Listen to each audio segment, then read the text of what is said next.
Hi, we are from MTARGET, the email company. In this video, we will show you how to use webhooks in Flow. Webhooks can be a bit technical, so it's recommended that you have an IT team handle the setup. However, if you're familiar with webhooks, you should have no trouble following this tutorial. Let's get started. A webhook is essentially a link that is used to send or receive data. For instance, if you have your own form and want to integrate it with Flow, you'll need to include the webhook link in the Flow campaign so that the data can be integrated.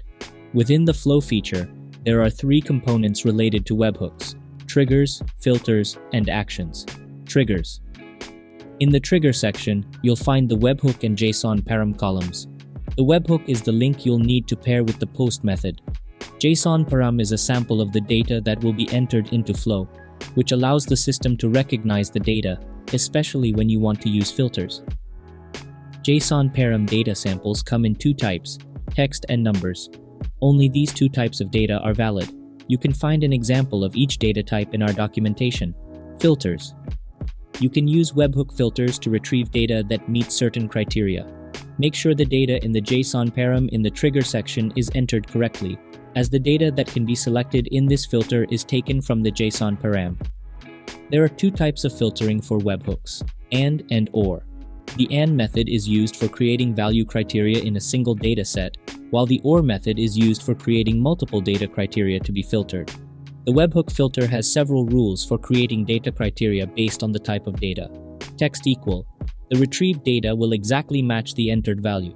Text contains. The retrieved data contains at least the filled value. Text not contains. The retrieved data does not contain the data contained in the value. Numbers equal. The retrieved data matches the value entered. Numbers less than. The data retrieved is less than the entered value. Numbers less than equal. The data retrieved is less than or equal to the value entered. Numbers greater than. The data retrieved is greater than the value entered. Numbers greater than or equal. The data retrieved is greater than or equal to the value entered. Date equal. The retrieved data matches the value entered. Less than. The retrieved data is less than the entered value. Greater than.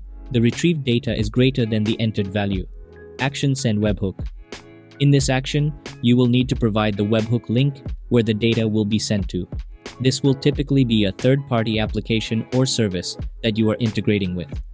Additionally, you can include extra data in the extra data column. This can be useful if you want to send additional information along with the data that was received from the trigger.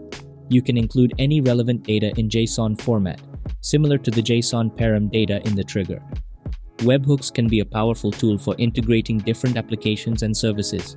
With the Flow feature, you can easily create triggers, filters, and actions that utilize webhooks to automate your workflows and streamline your processes. If you have any questions or need assistance with setting up webhooks in Flow, don't hesitate to reach out to our support team for assistance. Visit docs.mtarget.co to read our documentation about webhooks in Flow. Thank you for watching.